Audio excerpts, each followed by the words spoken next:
Hi, good evening, everyone. So glad that folks have been able to take time out of their busy life on this beautiful day to join us for Downtown Revitalization Initiative, lovingly called the DRI. And I'm glad to be here with you. I want to welcome everybody and sort of frame the evening, if you will, the next couple of hours. This is an opportunity for the Village of Ossining to present and discuss the projects that the village would like to bring in front of the DRI committee and to look at the projects that we have in mind as a village representing the public. A week ago or so, you saw 3 other presentations, one from a nonprofit, one from the town as a municipality, and one from a private entity to also look at some of the projects that they would like to be considered by the DRI committee. So I look forward to hearing more about what is happening here tonight. The village will be represented always very well by Karen Diatori, the village manager. And just so there's a understanding, I will be joining you again at 7. I have a other program that I was scheduled for. So it's like being at 2 places at once. I'll be on here for a while and then I'll come back no later, probably earlier, but no later than 7 for the second half of our meeting. Karen, and just again to frame this, the co-chair and Dr. Marsha Gordon, who has been tremendously helpful to this village with her experience throughout the county and on past cohorts to work with DRI so that we can get this programs and projects off the ground. Karen Diatori, is there anything else that you would like me to add before the village presents? I know there's a whole agenda, but is there anything else that you think the folks here in Ossining need to know about the DRI projects? We are going to give them a lot of detail on the project. So if you stay tuned, you will get a lot of information on the projects that the village is putting forward. And as always, everything is being recorded. If you miss something, if you need to get a cup of water, if you want to come back, if you want to tell all of your friends and neighbors what a wonderful projects we have going on, if you have questions, etc., remember that everything is being recorded. And so that's being really done for public transparency, but frankly, from my point of view, for convenience. So we will have everything posted as well on the website once we get through, as we go through every one of these sessions. Thank you all and welcome again. Thank you so much, Mayor. We appreciate you kicking it off. I'm Catherine Zanell. I'm an urban planner with VHB, a firm that's been brought on by the Department of State to work with the Village of Ossining on the Downtown Revitalization Initiative. We have just a couple of slides to recap some of the information that we shared at last week's LPC meeting, should folks have been unable to make it, and then we'll dive right into the village presentations. Okay, so in terms of agenda, we had our welcome from the mayor. Susan from the Department of State will speak to conflicts of interest and recusal disclosure. Then I'll briefly recap the project evaluation process as was discussed last week. We'll turn it over to the village for their presentation. We'll talk briefly about next steps, upcoming meetings, and then have an opportunity for public comment. In terms of public comment, there are a few ways to ask a question or share a comment. You can raise your hand or press *9 if you're using the phone. We actually don't have the Q&A box going this time, but if you raise your hand, note that we won't see it. We won't note it during the presentation, but we will come back to that during the public comment session. As the mayor had said, the meeting and all commentary is being recorded and will be shared on the village's YouTube page.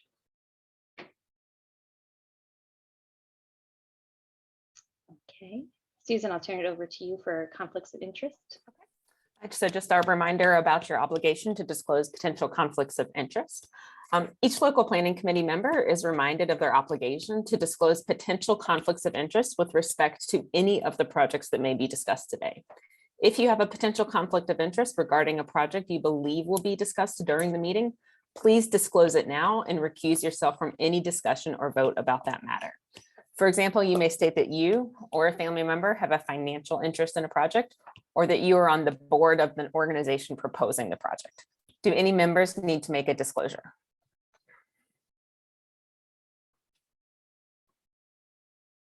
Okay, seeing none.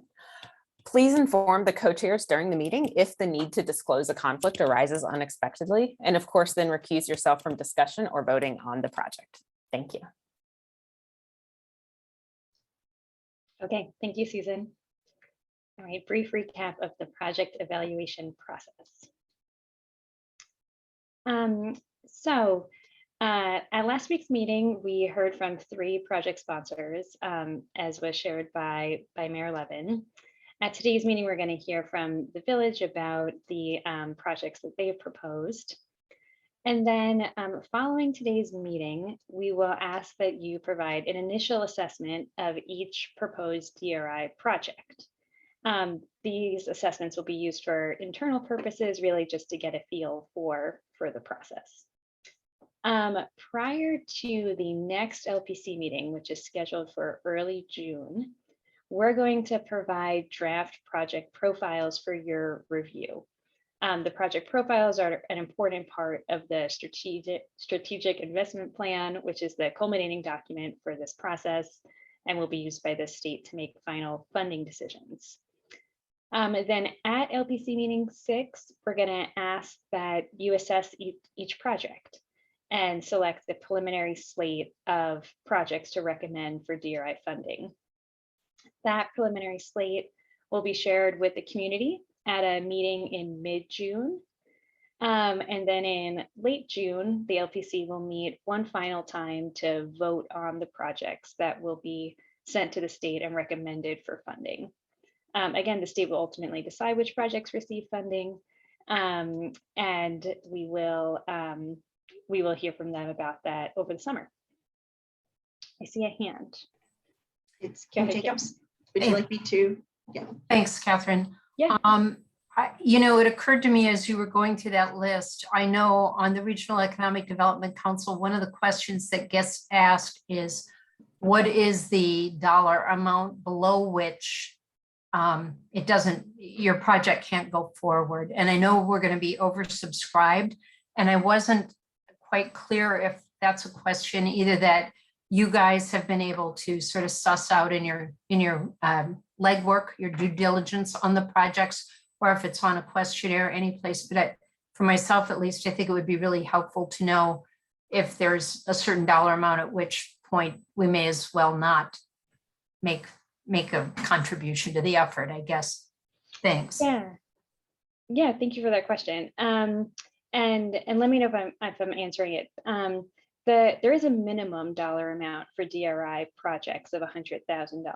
Mm-hmm. To my knowledge, there's not a maximum dollar amount.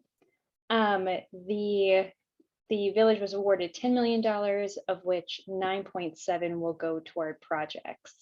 And we are encouraged to, in the strategic plan, identify projects that total somewhere between 12 and 15 million. So that's our goal. So there's a little wiggle room when the projects go to the state for review. But yeah, to my knowledge, there's not a maximum dollar amount, though there is a real sense that we would like to see a slate of projects that address the different goals discussed in the process. Does that answer your question? No. No, not at all. Okay. Sorry, I guess maybe I didn't state it very clearly, but people come in and they ask for a certain dollar amount, and we may not be able to give them that full amount. I guess my question is, are we asking them, is there an amount at which it's so little that your project can't go forward and we're just throwing the money away to even award it to you because you're not going to be able to move the project forward at that low a grant level? I see. So in terms of the mix of funding that is being put forward by the project sponsor and put forward by the DRI program? That's a good question. We know that the state sets maximums for the amount of funding that can go to different projects. It's between 40 and 50% for private projects, up to 100 for public projects. I think we would understand that in conversation with the project sponsor. So it's Marcia, and I'm sorry I'm driving, but I just unmuted because I know exactly what Kim's talking about. I'm on the REDC. So for example, if someone comes into the REDC, I'm making up a ridiculous number, and asks for $10 million. We know that we can't give $10 million on the REDC, or they asked us for $10 million. So you might say, if we gave you $1 million, like, would this still be a viable project? And if somebody says, no, I couldn't do it, then we would say, we're not going to give you the $1 million. You know, Kim, is that what you're trying to say? I don't want to put words into your mouth, but you know, No, I do understand. Yeah, you're exactly right, Marcia. Yeah, so I think it's worthwhile sometimes to say to somebody, if they ask for a certain amount of money as they're making the presentation or as we're evaluating, at what level would it be worth it for you to do this? Because we know we're always going to come in higher than even the $12 to $15 million. But if we shaved a little bit off of this one and that one and that one and this one, we might be able to, if we choose, and we may choose not to fund more projects. And we may say, we don't want to fund more projects. We want to give fewer projects more money. But I don't think we're up to that yet. I think it's good to have that information. That's right. That's right. Thank you, Dr. Am I saying that correctly now? Absolutely. Yes. Okay. And I see a hand from Peter. Yeah, I think I know the answer to this, but I just want to be clear. If money is, you know, assigned to a certain project and that project fails to move forward, is that grant effectively gone at that point? I mean, we get 2 years down the road and it doesn't happen. The money reverts to the state and that's the end of it, correct? Susan, would you like to jump in? I think it is within the state's goals to make every project work to the best of its ability. So I don't think that there's necessarily a 2-year hard deadline. I mean, that is absolutely the goal, but like, you know, we definitely want to see progress moving on a project, but Right. understanding that obstacles do present themselves. But I also do think that's kind of speaks to Catherine's point about having a $12 to $15 million range. So if a project does completely fall off, there is, you know, additional projects within the strategic investment plan. Right. Okay. Thank you. All right, let's keep moving.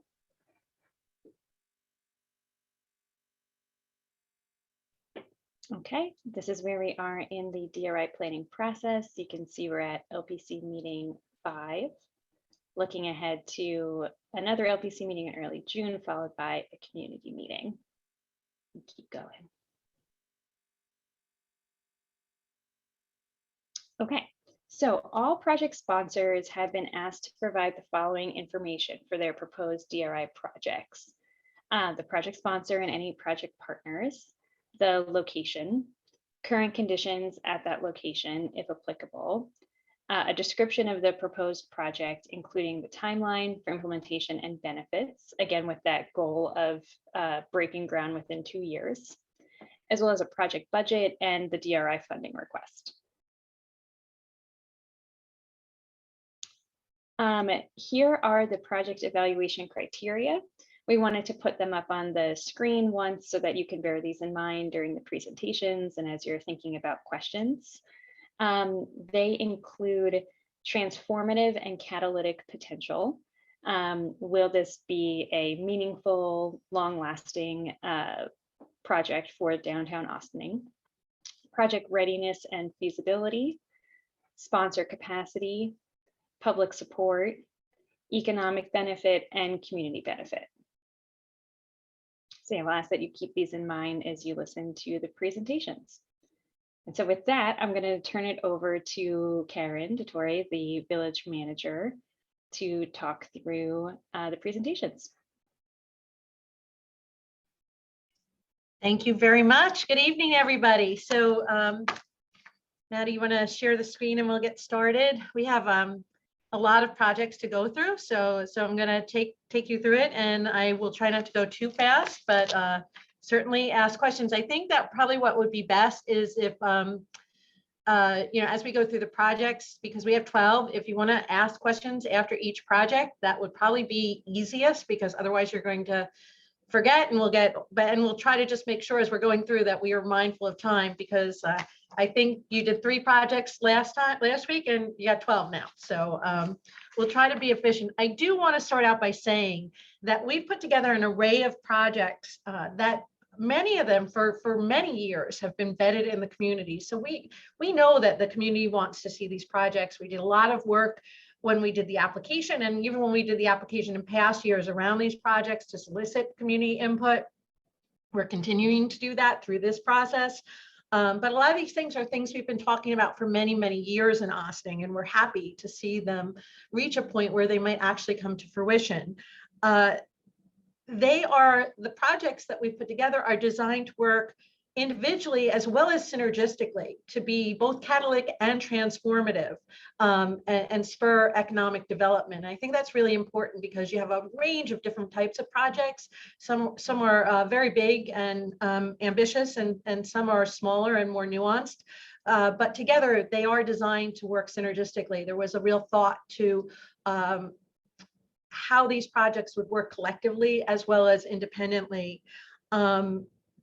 And there was a lot of thought, as always in Ossining, to community benefit. And we've really tried to balance the best of community benefit with economic development and thoughts to ways that we can really activate Ossining to the best of its potential for all of our residents and visitors alike. So with that, I would like to get started on the first project, which is the Joseph G. Caputo Community Center upgrade. So revitalization has to start with our community. And if any of you have been to the community center, you know that it is in need of certainly a facelift, as well as there's some deferred maintenance and capital improvements that need to happen, including a new roof. And we're looking at a whole range of projects at the community center. And the overarching goal is to create a state-of-the-art community center and really optimize the space that we have. We have a tremendous amount of space at the community center, and I wouldn't say that it's used the best way possible. So we've spent the last year and a half looking at ways that we can optimize that space, and we have a lot of great ideas for that.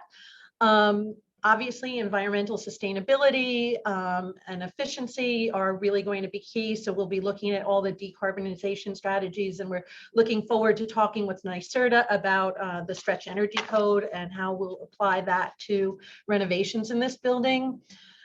We want to really make sure that this is a center for everybody in the community, for every age, infant to seniors, families, and we want to be able to enhance. We do a lot of programming at the community center. It is used all the time.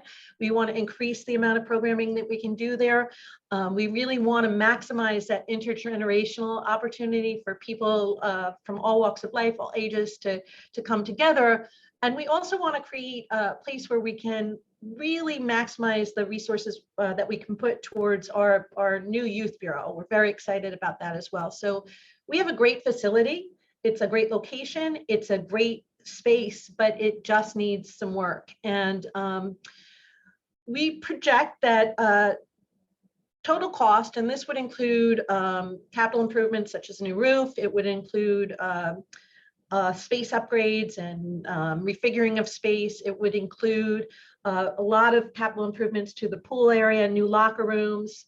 All of this would cost about $6.1 million, we've estimated.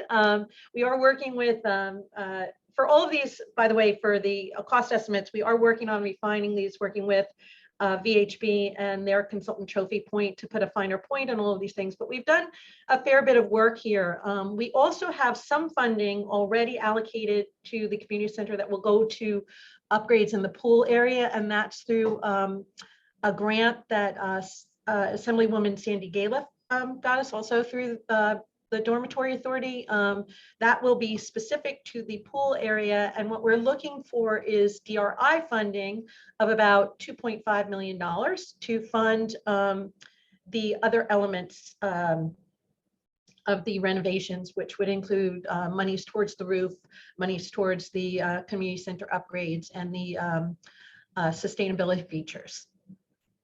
And we anticipate if we got started soon, we would be able to complete this by summer 2024, ambitiously, but we would have we'd be on our way. All right. Would you like to pause here for questions? I already see one. Karen, Kim, I'm so sorry, Kim. All right, Karen, will the 3.1 be supported through bonds, or how will the village cover that? We would likely bond for it. There may be potential to get some other grant funding, but we would likely bond for that.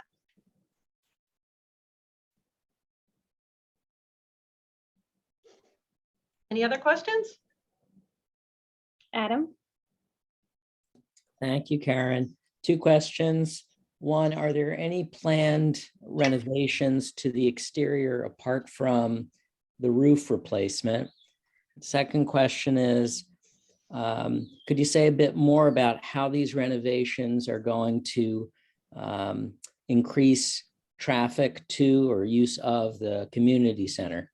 Sure. So we are looking at some improvements to the building, especially if you look at the upper level, which pre-COVID was the main entrance of the building. There's definitely some work that we'd like to do there. It's possible that we would be moving some, like possibly our housing authority to that building where it was originally, and that could be positioned with a separate entrance on the upper level. We are going to change probably maintain the main entrance on the lower level, mostly for security reasons. So during COVID, we did it because we had to control traffic flow into the building. But what we really found is having all these multiple, entrances and exits does place some security demands on the building. So we would like to keep the public downstairs. So we would be reconfiguring that area to make a more formal reception area. We would be looking at the game room to rehab that, and that would probably continue to be used for a lot of the after-school programs in the Youth Bureau, and really make that more of a dedicated, attractive space that will hopefully attract more young people and be better utilized for our Youth Bureau. Our senior program, and you can kind of see in the drawings here on the left-hand side is something that we could do in the game room. It's some ideas out there of the way we can refresh that and make it look a lot more attractive and welcoming, as well as the picture on the right, which is actually our what we call our multi-purpose room, but where most of our senior programs are.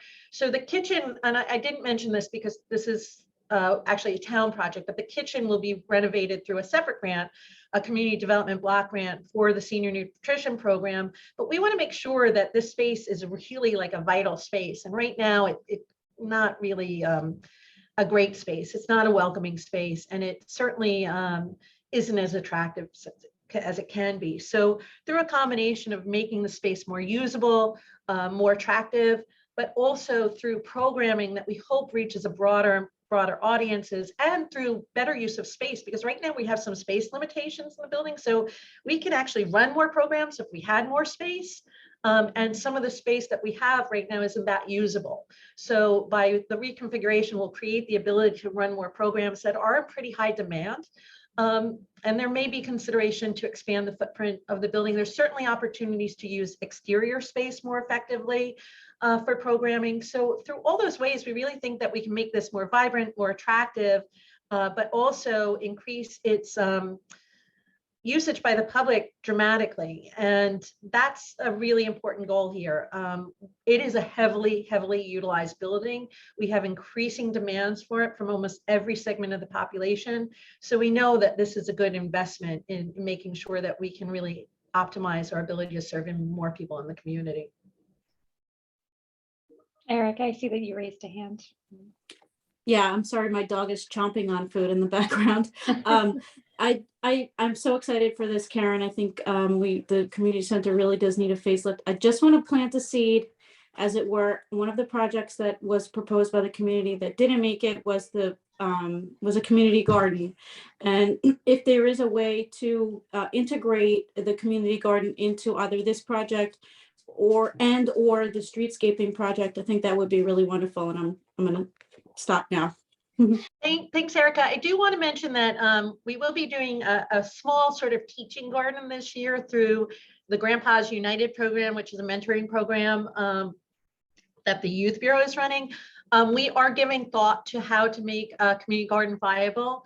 There really are a lot of, to have a successful garden, you need to make sure that you have access to water and a lot of different things, and good lighting, good soil. So we are looking at that. It would be potentially an ideal space for it if we can make sure that we can get all the components to ensure that we have a successful garden in place, but it's definitely something we'll be looking at. Thank you. Joyce, I see you've got a hand up. Yes. Hi, Karen. Thanks, Joyce. I'm excited about revitalizing the community center. I just had a question in terms of repurposing the rooms. A lot of the offerings like dance and yoga currently are in like the all-purpose room, and you really can't properly or safely facilitate those programs. Will there be like sprung floors included and making rooms safer to have these programs and more desirable to people wanting to take it and be able to go in and do it safely? No question that we would be looking at those things, and that really would be, similar to what we did in the gymnasium, which is much newer part of the building. That floor, we actually had somebody from another community there looking at that floor because of the nature of that floor and how conducive it is to basketball and other sports. We know that the rest of the center doesn't really lend itself to the type of programs that we run in those spaces. Believe me, I've done push-ups on the multi-purpose room floor and stuff, and it's not fun. So there's things that we would definitely be looking at ways to optimize the space and to make the space as functional as possible. So one of the things we have a lot of space there, but the more flexible we can make it, and the more we can make conducive to a lot of different uses, because we know the multi-purpose room is used for seniors in the day, in the evenings it's used for classes and recreational programs, on the weekends it's used for other things. So we want to make sure we maximize that. So a combination of really like the best flooring alternatives, the best soundproofing alternatives, the best lighting, the best things that will, and as far as furniture and things that are movable, to really create space that is state of the art and flexible, and also making sure that we have the right technology components and things like that as well. Thank you. Okay, we've got a hand from Marlene. I would suggest that maybe this is the last question, given that we have other. I think Lita has a question too, Catherine. Oh, all right, I missed that one. Then I'll let Melita go then, since I think she was up first. Melita, I think you're muted. Yeah, she's mute. Melita, you're muted.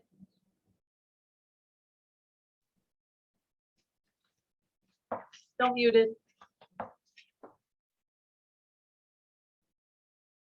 No, I'm sorry, we can't hear you.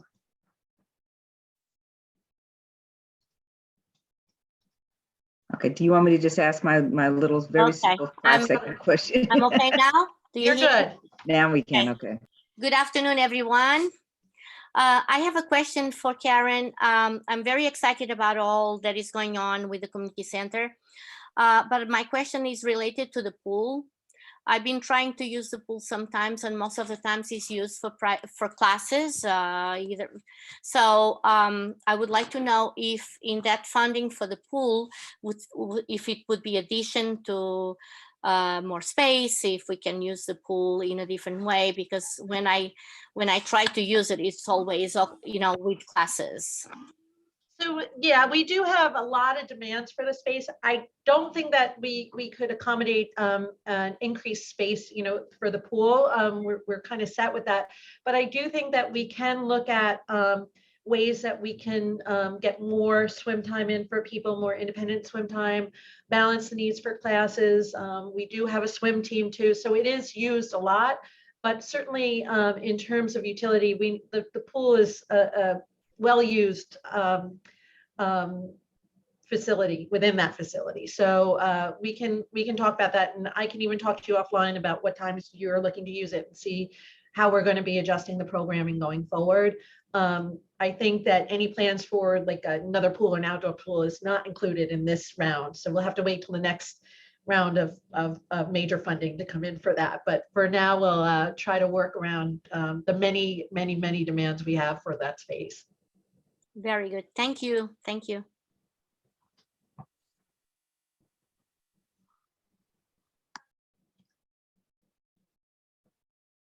Okay. Was there another question, or are we going to go on to the next?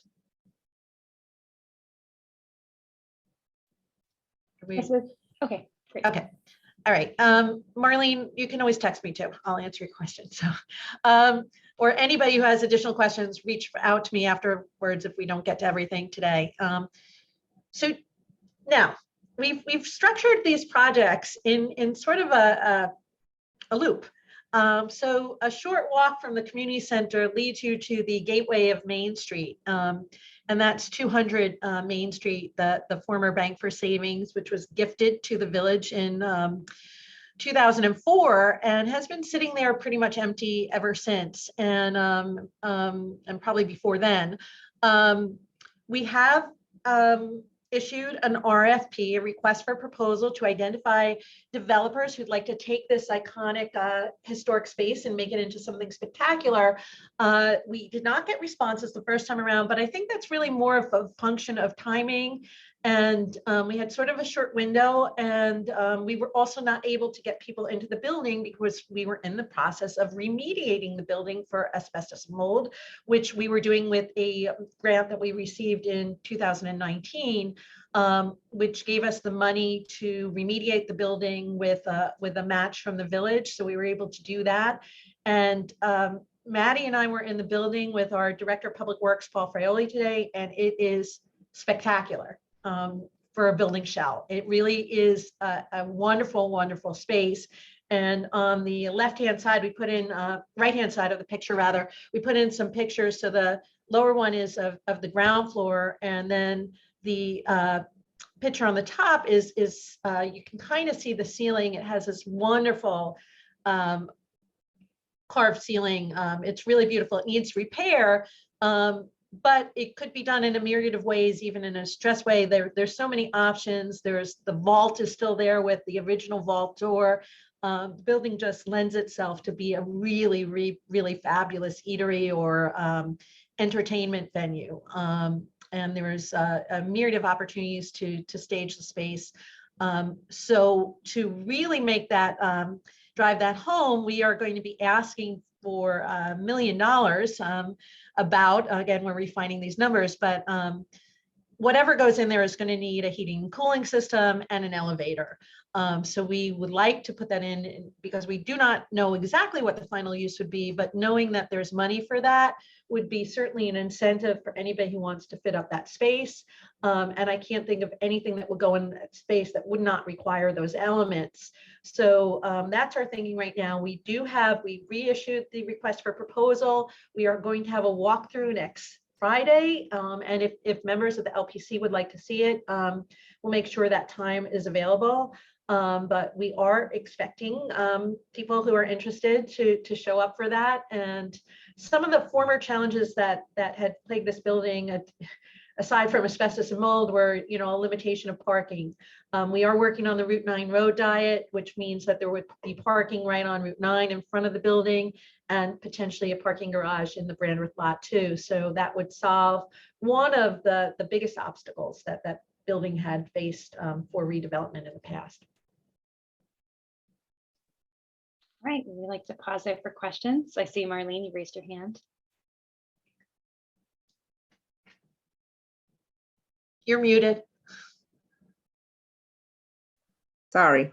I know this building always had a mold issue, but one of the reasons why it had a mold issue is because there's a spring that actually runs right under the building. Do you know if this will help with some of that cost to limit, the mold or wet issue coming? So all of the mold that was there is remediation. Some of the water that you're seeing is more due to the water that they used in the remediation process. I was in the basement today. We're evaluating whether there is a groundwater issue there or not.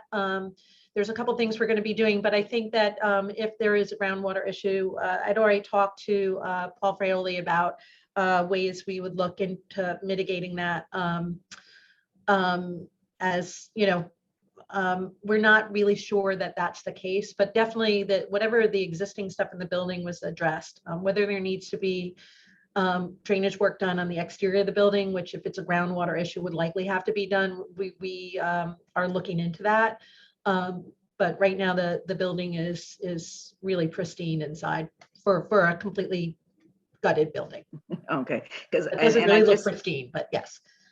Just to be, and growing up in Ossining, and I don't think anybody's on the board as old as I am who lived here, but there used to be a spring and there used to be a fountain in the middle of town that actually helped mitigate some of the water. So since that's not there, you know, there was always an issue with you know, mold and stuff, especially when the bank closed up. So that was just my question, that, you know, there's nothing now that kind of can take the water from, and it was a working spring, so it was a like stream, Right. As well as Spring Street has that stream, you know, and the fountain used to be at Park School, so. Just Well, asking. you know, like I said, we are aware, you know, we're sort of monitoring it now to sort of see, you know, not like, you know, many of the basements in Ossining tends to have a high water table. So we're going to see how much of it's a groundwater issue and how much of it just may be residual water from the abatement. I see a hand from Seth.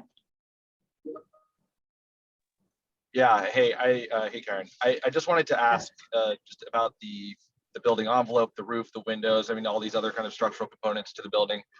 Those are all assessed and in good shape at this point. So you're really just looking at the inside infrastructure.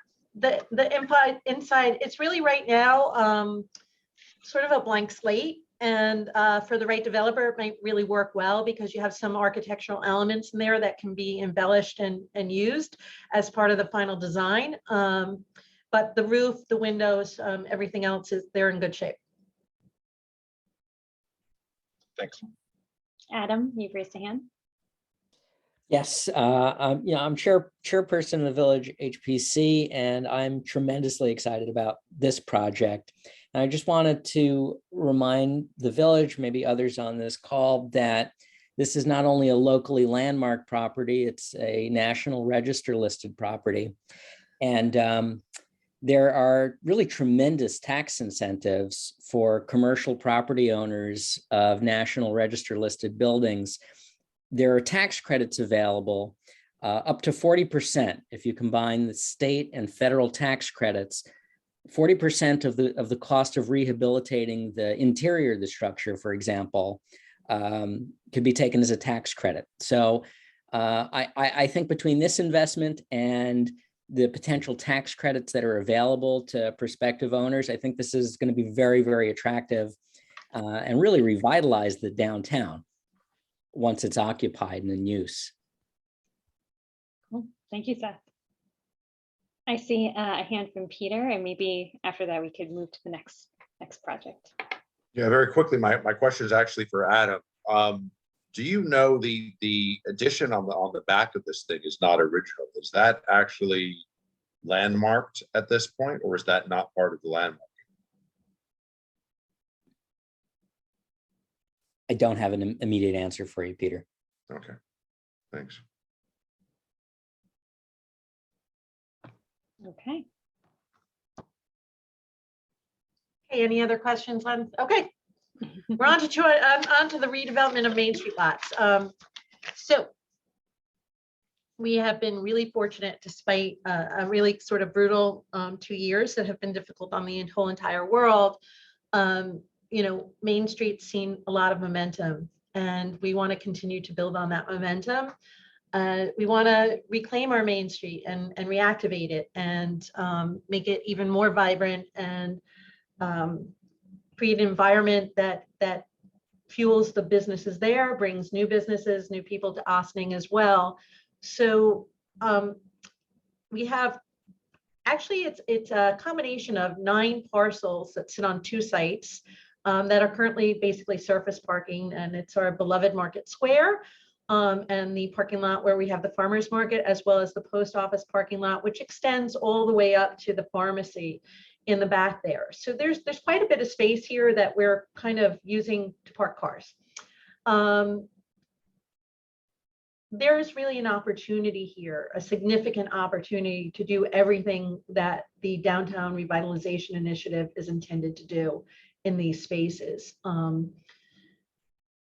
In reclaiming these spaces, we can provide so many different assets for the public, for the community, as well as for businesses and economic development, housing.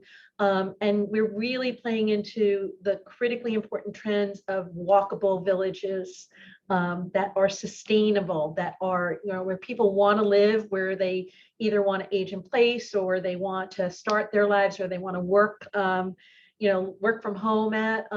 We are, this is essentially transit-oriented development. The Metro North is right down the hill. And it's really a fabulous location that we can take advantage of. And right now we are in the process of finalizing a request for qualifications, which is a little bit different than a request for proposal. We will be looking for developers who are interested in developing the space within a certain criteria we have that we'd like to see in the village. We want to make sure that we maintain our, village plaza, our green space, our market square, whatever we want to call it. But that's really important. We know that from years of feedback that we've gotten on the redevelopment of what redevelopment could look like on these sites. So we know that that has to be an essential component. We also know that parking, as much as it would be nice to say we don't need parking, parking increasingly becomes a challenge for various reasons. And we've worked a lot on parking these days. It's not so much that we have a shortage of parking. It's just that we have a shortage of parking where people are used to or want to park. And we are working on some things right now where we have a parking app. We're working on changing the way we meter the spots to incentivize more turnover and less cars sitting all day long, taking up space. But we also know that if we're going to grow, we're probably going to need more parking. We certainly would need to offset whatever we take away here.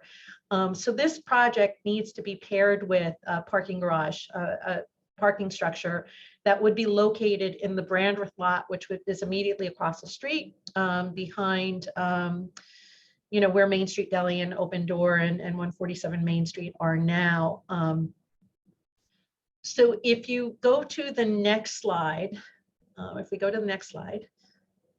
we worked with WXY, which are urban designers, through the DRI process. We're working with VHB on this project to look at what potentially could be done on the sites. And this is just an illustrative, one of a few illustrative options that they proposed for us, but it would be for a mixed use residential and commercial retail space, mostly being developed on the, or exclusively being developed on the post office side of the two sites, and then really keeping where the existing market square is, really enhancing that and creating a more vibrant, a more usable outdoor gathering space and event space that can be used for any number of things that we currently use it for and beyond. And it also sort of gives the opportunity to activate more of Spring Street and more of Main Street. So you have more retail experience, more outdoor dining, the ability to close the street, which on Spring Street's a little easier than to do that on Main Street, which means that the farmers market could expand. We can do more weekend events and really the sky's the limit. It's just a matter of creativity. And then again, parking, you would have a certain amount of parking on site for the residential buildings, but you would have most of the parking focused on or redirected behind in the Brandreth lot. So if we go to the next slide,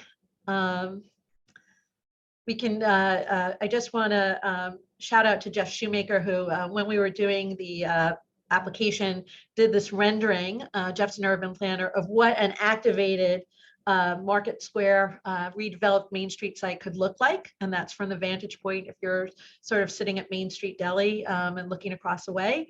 And then also we have a rendering that Jaime Martinez, our planner, did of parking structure that would be located in the Brandreth lot. And right now we're looking to, we have identified that we could probably develop about 320 spots in lot there. It is not an insignificant cost. So we are going to be asking for a significant amount of DRI funding to go to this, about $3 million. We, again, we're working with rough estimates, but we're thinking this is probably a $10 million project. And when we talk about total project cost, we're really talking about the creation of the parking structure as well as the outdoor space. So $20,000, again, we're working on refining these estimates, but we'd like for $3 million to, if funded through the DRI, will help us facilitate working with a developer, hopefully identifying the right developer who can work with us on the space and then would be paying in lieu of fee for parking spaces into this project, as well as we're working on a revenue scenario so that this space would be generating a certain amount of parking revenue every year that would offset the bond that we would need to do to make this viable.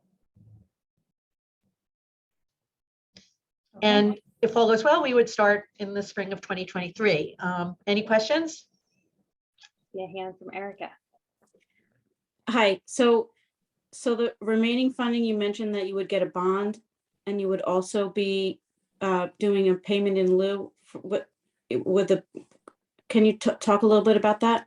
So again, without, we're still sort of working on the exact finance scenario, but the developer would have to typically provide a certain amount of parking to accommodate the retail and residential, the residential units on this particular site based on our current code. Right now, we're working with the board to create an in lieu of parking fee. So right now, developers get parking waivers.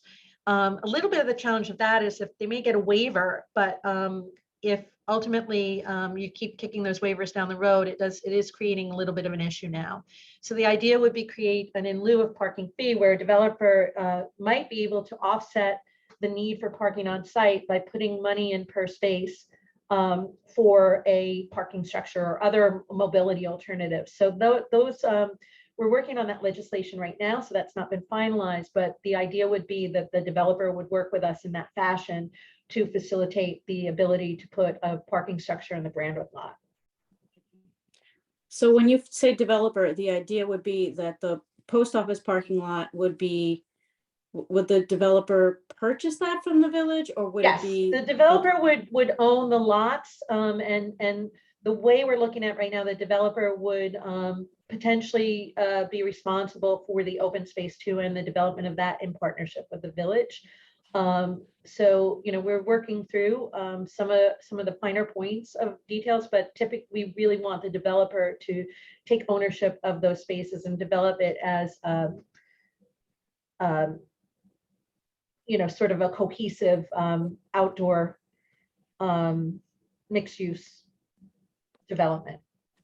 I see. So the idea would be that the developer would, just in theory, build the residential and the hotel or whatever it's going to be in the post office parking lot. They would get to keep the proceeds from that.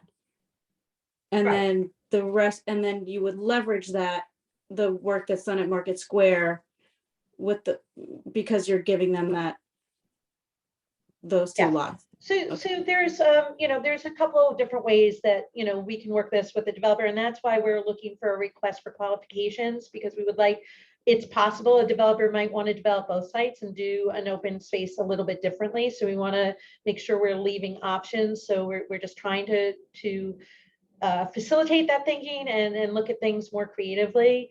The public space, similar to the way public space is being developed at the development that Bill Walters is doing on 30 Water Street, there will be a public plaza, but it will be owned by the developer and the developer will maintain it.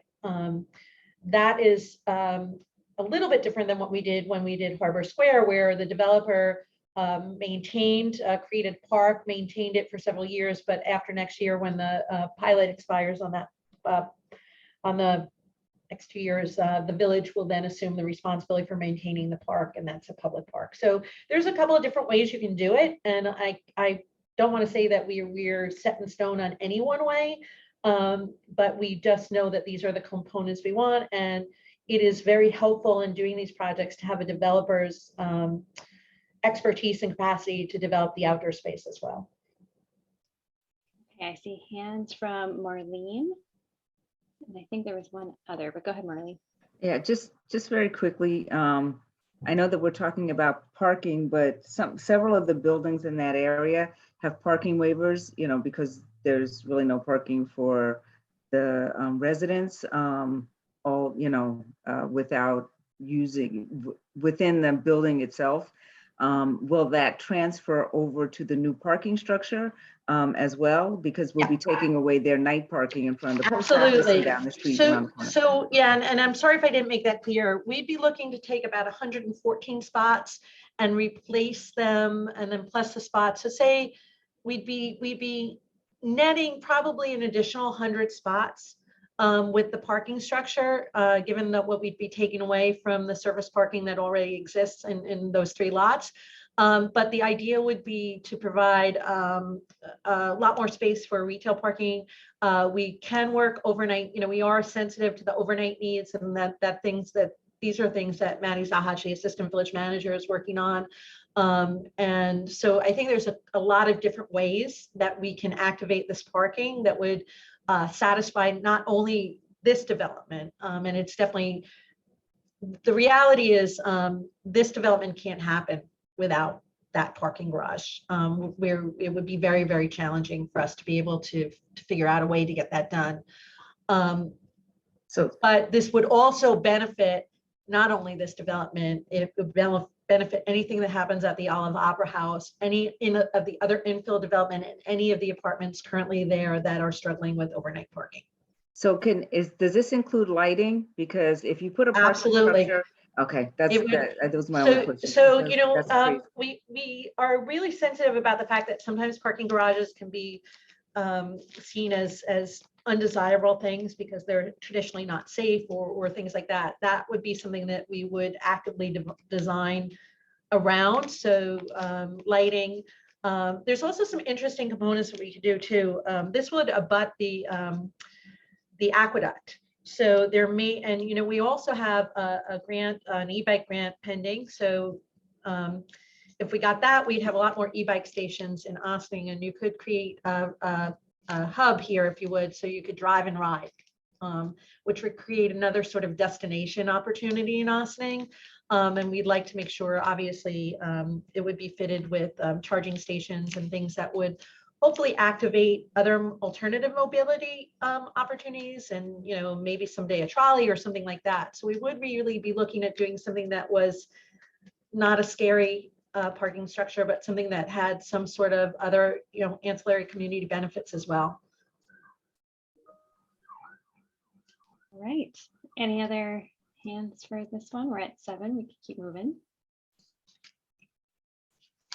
Okay. All right. Thank you, Karen.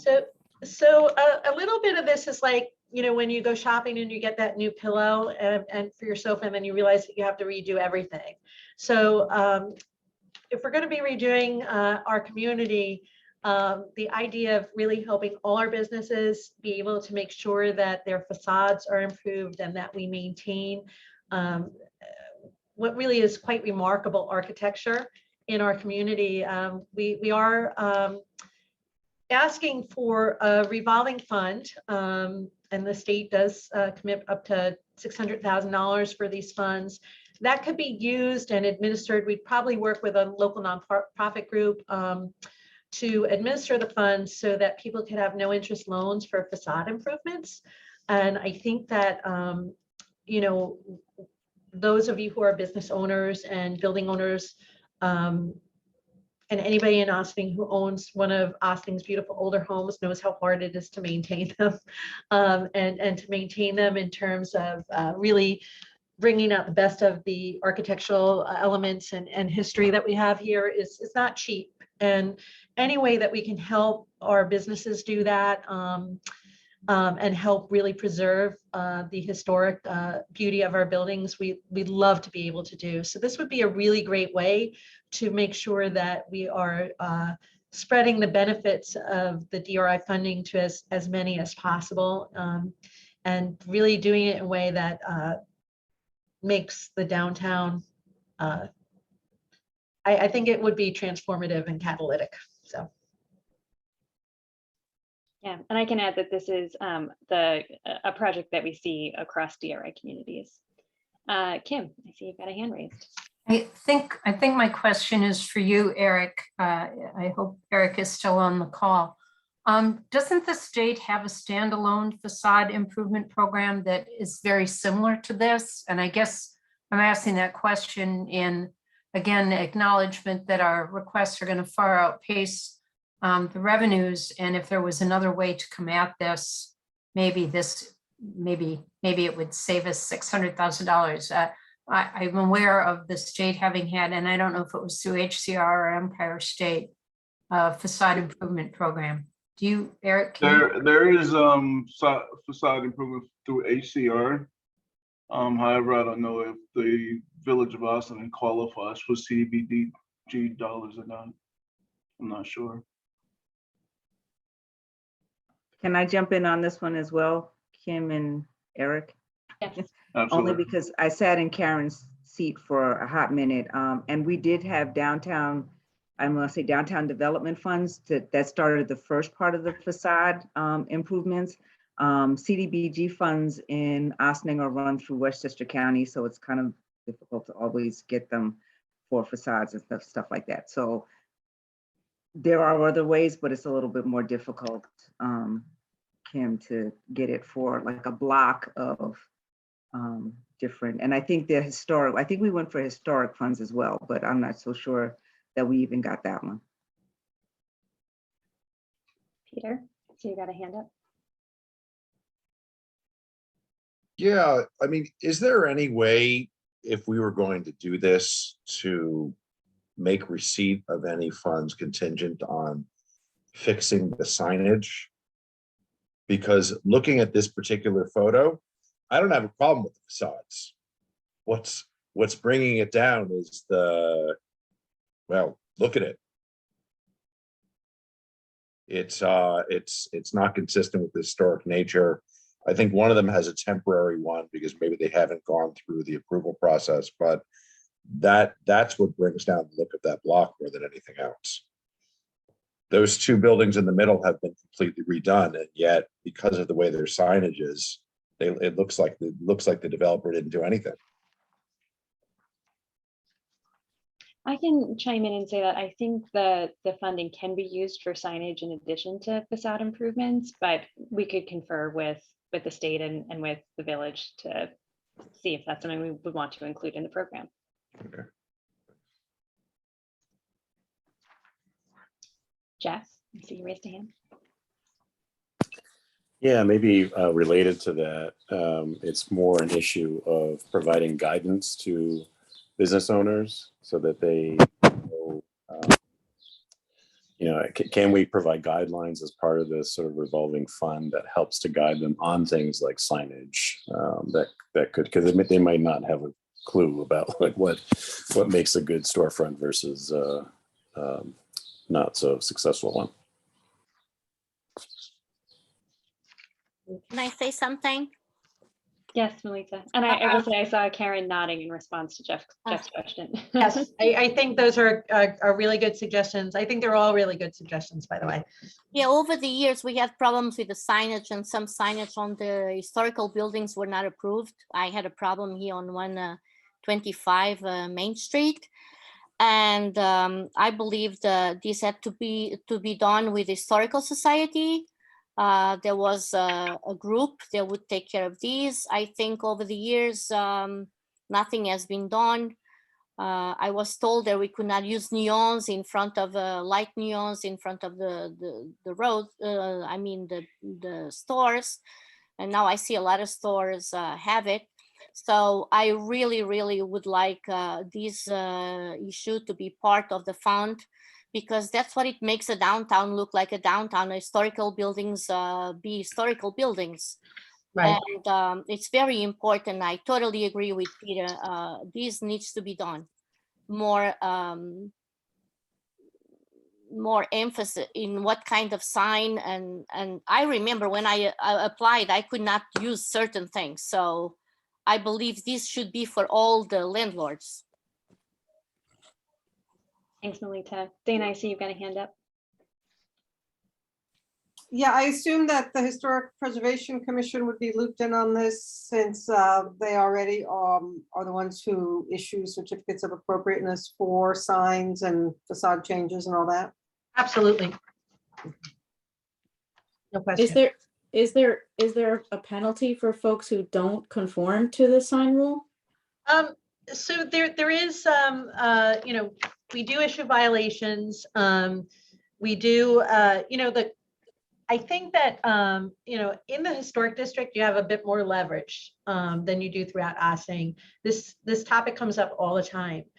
We live in a very diverse community, and we have people with very diverse aesthetic, you know, senses. And that's something that I think as we look forward in doing this and working with people, that's why I really appreciate Jeff's comment, is really working with people and getting people to understand, because I think sometimes in the past, these were looked at as sort of onerous, bureaucratic, you know, you have to get the right paint color and everything. I think really the intent here is not to make things onerous, but to make things more appealing and more attractive. Again, diverse community, diverse ideas, but we are talking about a historic district. So there's more context here and more ability to create, you know, to work that in that regard. And then, of course, you know, some things have been grandfathered in. We live in an old community too, not just diverse. But I think that these, what would really be helpful, one of the things about the DRI process is given us ability to talk to many more people, many more business owners than we would ordinarily in a different way. And getting together and talking about how we can improve things and sharing information is something that I'm hoping continues after this process. And as we look to implement some of these things, that we really can get to common ground on getting everybody involved in making sure, you know, in an Ossining beautification project that works with our diversity and with our, and as well as with our historic heritage and love of architecture. All right. That sounds like a great concluding thought for this project. Should we move to the next? Okay. So following this theme of just really making sure that whatever we do is looked at holistically and so as seamlessly as possible, streetscaping has come up, and it's something we will be doing in other parts of the village. And we, you know, separate from the DRI, we are looking at doing a 5-corner improvement up on the intersection of Main and Spring and Brandreth and Central Avenue this summer. But we also want to pay attention to Station Plaza. We are developing, Bill Walters putting up, Walter Walters doing development, mixed-use development on Water Street at 30 Water Street. We do have some more interest. We have some businesses that have been established down here, and this is really a vital link. I mean, it's a vital community, but it's also a vital link. This is the transition point from the waterfront to Main Street, and we need to look at this pretty carefully, and we need to look at it in the context of the neighborhood that it currently is, because it is a neighborhood within a neighborhood. So we want to preserve a lot of what's really good about that, but we also want to improve it because I think in some ways it's not gotten the attention that it needs given its location. It's a critically important and valuable area. It's adjacent to our waterfront. It's the gateway, the waterfront gateway to Main Street. It also is our transit-oriented hub. So by looking at Station Plaza, and if you're looking at this picture, it's really looking at on the right-hand side would be where Maracas is now, and you're looking, the building in the front is Harbor Square. You see the train there. So really improving the sidewalks, the walkways, putting in ADA accessibility ramps, making it more walkable, more attractive, and really providing more support to the community as a whole. But again, really creating resonance as an important linkage, because while we know that Ossining has some challenges, we have hills. So, walking can be a challenge.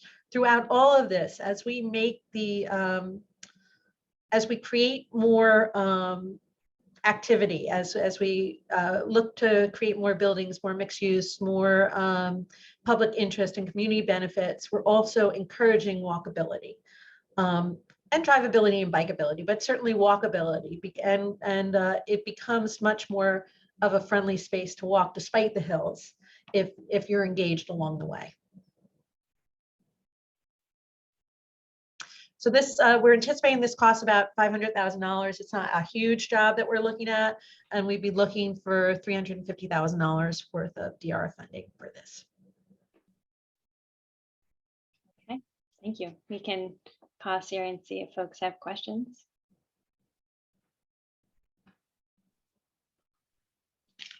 I did just want to remind, I just wanted to remind everyone of a point I made in an earlier meeting, that this portion of the village has the lowest tree equity score of any other part of the village. It is, historically a part of the village where there have been people of color, communities, people of color, and I would love to see more trees integrated in any design down here, because it is a hotspot. Not only with the urban heat island, there's a lot of asphalt and not a lot of green space, but also there's because there's a lot of impervious surface, there are water issues that we observed during the hurricanes of last year. Thank you, Eric. I appreciate that. That's certainly something that we can incorporate. Okay, no more questions, then we can go on to the next project. So we've now gone from the community center down Main Street. We're Station Plaza, and we have just walked over to Water Street, and we're looking at the site for the 30 Water Street development, the Wilder Water development, and the Sing Sing Kill runs through that development. And the Sing Sing Kill walkway, the Greenway rather, is really like such a unique asset, and really creative way to cover a stormwater drainage system and protect it from falling trees and create something that doesn't exist really anywhere else. This is truly unique to Ossining. Improving this also facilitates a lot of the goals of the DRI in terms of walkability and placemaking, and doing something that is attractive to not only residents but people from all over. And one of the benefits of the more attention of the stream is that it has there's a tremendous amount of aquatic life that lives in the Kill. And if you walk down the Kill, there's actually a plaque that describes all the different creatures that live there, and fish and way more things than you would have thought possible. And one of the things that we could do, and this would really help the alewife fishes, or the alewife fish, is to create, which are herring, to create fish ladders, which basically help fish swim upstream to spawn. And so they remove obstacles for aquatic life. It's a great environmental benefit. It's also a really fabulous educational opportunity. So we have 3 spaces along the Kill where these would work, starting, and if you look at the picture on the far right at the bottom, that's really at the bottom of the Kill. That would be in the area where Balter is going to be completing the Sing Sing Kill walkway. So if I didn't mention that, the Sing Sing Kill walkway will eventually run under Central Avenue. It'll run through the back lot of 30 Water Street, where thankfully there are a lot of trees, and there will remain a lot of trees. That's going to maintain a pretty verdant green space. And then it will, the it will finally sort of end there in the park that would be part of the development. So it would complete the walkway. It would really create an opportunity to connect almost all the way down to the waterfront and then back up. But the fish ladders along the way create a point of interest, and they create a really ingenious sort of environmental feature, as well as combined with interactive signage, which would create an experience or a day out with the family that people would probably travel to. And all of this happens, under Ossing's iconic double arch, and all of it activates more walkability, more connectivity, greater touch with nature. And again, I agree that there are parts of the village that do suffer from tree inequity, and this is one way we've been able to preserve green space in a place that's probably one of the densest places in the village. So anything we can do to really celebrate and support these very, very Ossining unique features, I think goes a long way to supporting our comprehensive economic development goals and objectives. Okay, great. We can pause there and see if folks have questions. I see Peter's already raised his hand. On the subject of our iconic double arch, is there any potential to have that thing cleaned and perhaps even uplit? Because it could really be, well, it's on our seal, for God's sake, but it needs a cleaning. And in places in Europe, other places, these things are uplit with gorgeous effect. And it would really, I think, add a unique feature to Ossining. I think it's definitely, I do think that there are plans for cleaning, but the uplighting is a really interesting concept. And I think it would be something that we would very much want to look into. Thanks. Erica, so you raised a hand. I just want to say, we have such a broken relationship with the river. And I do think that anything that, Marlene mentioned about the buried stream, we have so many buried streams in Ossining, it's unreal. And this one has also been, it's not, it's buried uphill, upslope from here, but it's really been abused, this area. And I would love to see us, focusing, the river is our greatest asset. And I love to see, the Hudson is dying a death from 1,000 cuts, and Ossining is not innocent in that analysis. And I do think that this could be a really great way to connect people who live in Ossining with the concept of taking care of the river, because I do think we have a problem with people not necessarily appreciating that everything flows downhill. And if they were to learn a little bit more about about connecting ourselves to the river, it would be transformative for the river itself. Thanks, Erica. Hi, Marlevin. Hi, I'm gonna keep the mute on. I wanted to just add to Erica's comment, we refer to the village as if it's a person, but it's a conglomeration of people. The best part about all of these projects, as I read them, is a tremendous opportunity for education, not just to do things, but to explain why we're doing, when, what's the goal, and then educate people. When I moved to Ossining, I thought the Hudson River was beautiful. I didn't realize all of these details that we're hearing about tonight. I could have lived here my whole life and not known about it and moved on, and it would have been a lovely place to live. But we have an opportunity almost with each of these projects to educate folks about the river, what we're doing that we could do differently, et cetera, et cetera. And as new people move in, that becomes part of their education. I think I don't want to miss the opportunity. Let's put it that way. I think that's got to be incorporated, the green space and the understanding about living on the Hudson River has to be part of it in all these projects. So I appreciate Erica's comments very much. Great, thank you.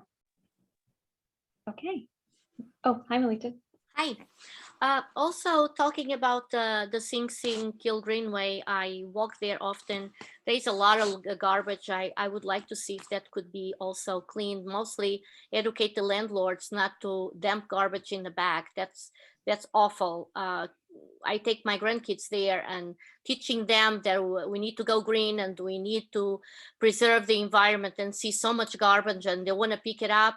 I think it's very important, just like Peter said about the arches.